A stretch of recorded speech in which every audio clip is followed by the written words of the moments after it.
Al final me la voy a meter. ¡Ay, ay, ay! ¡Ay! ¡Admirad mi estilo, chavales! Chavales, ¿qué pasa? Soy la FedSac. ¡Ánimo, chino! ¡Venga, vamos, que tú puedes! Es que ser chino es un estado mental. Al final, todo encaja. En un mundo donde una casa de Álvar Alto sirve para hacer videoclips, no nos parece nada extraño encontrarnos a la FedSac 12 en un anuncio de la tele.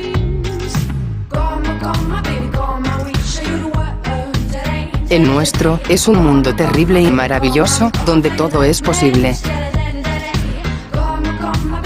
Todo tiene su punto bueno, malo y regular.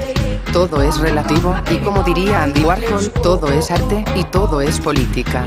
Pero es que estos exámenes han sido políticos. Bueno, ¿y qué tiene que ver la física con la política?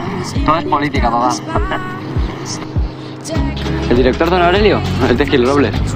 Toma, pues ha hecho un pan como unas hostias. En estos 8 años de FedSac, hemos tenido nuestros aprobados y nuestros suspensos. Hemos ido cogiendo trocitos de todas partes y os los hemos ido dando, edición a edición. Hoy queremos regalaros un puñado de los infinitos momentos que hemos vivido juntos.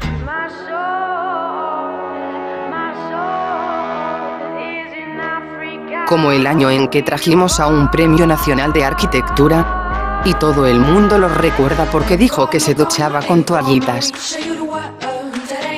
O el año en que casi pillamos todos la tuberculosis. O cuando rifamos el cabanón. O el año en que todos cantamos el himno. O por supuesto, el año en que le pegaron fuego a la escuela. ¡Oh, shit! ¡Oh, Lord Jesus! ¡Oh, Jesus! ¡Get the water, nigga! ¡Jesus Christ! ¡Lord have mercy! ¡Get the water, nigga! A veces lo hicimos mal. A veces lo hicimos bien. Pero la verdad nunca es fea. Lo que no tiene es remedio.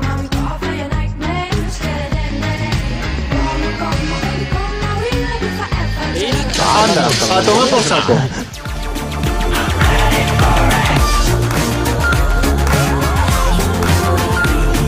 Adiós.